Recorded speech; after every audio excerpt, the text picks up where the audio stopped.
ಡಿವಿಜಿಯವರ ಮಂಕುತಿಮ್ಮನ ಕಗ್ಗ. ದೇವರೆಂಬುದದೇನು ಕಗ್ಗತ್ತಲೆಯ ಗವಿಯೇ, ನಾವರಿಯಲಾರದೆಲ್ಲದರೊಟ್ಟು ಹೆಸರೇ. ಕಾವನೋರ್ವನಿರಲ್ಕೆ ಜಗದ ಕತೆ ಏಕಿಂತು, ಸಾವು ಹುಟ್ಟುಗಳೇನು ಮಂಕುತಿಮ್ಮ. ದೇವರೆಂಬುದದೇನು ಕಗ್ಗತ್ತಲೆಯ ಗವಿ, ನಾವರಿಯಲಾರದೆಲ್ಲದರೊಟ್ಟು ಹೆಸರೇ.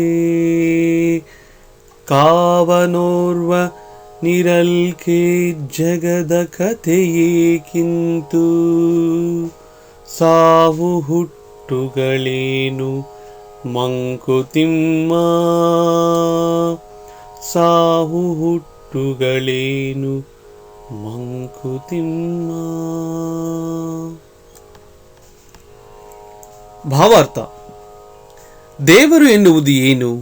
ಅದು ಒಂದು ಕಗ್ಗತ್ತಲೆಯಿಂದ ಕೂಡಿದ ಗುಹೆಯೇ, ಅಥವಾ ನಮಗೆ ತಿಳಿಯದೇ ಇರುವ ಎಲ್ಲವನ್ನೂ ಕೂಡಿ ಅದಕ್ಕೆ ನಾವು ಒಂದು ಹೆಸರಿಟ್ಟು ದೇವರು ಎಂದು ಕರೆಯುತ್ತಿದ್ದೇವೆಯೋ? ಈ ಜಗತ್ತನ್ನು ಕಾಪಾಡುವನೊಬ್ಬನಿದ್ದರೂ ಈ ಜಗತ್ತಿನ ಕತೆ ಹೀಗೇಕಿದೆ? ಈ ಹುಟ್ಟು ಮತ್ತು ಸಾವುಗಳ ಅರ್ಥವೇನು? ಈ ರೀತಿಯ ಪ್ರಶ್ನೆಗಳು ಪ್ರತಿಯೊಬ್ಬ ಮನುಷ್ಯನನ್ನು ಒಂದಲ್ಲ ಒಂದು ಸಲ ಕಾಡಿರುವಂತಹುದೇ.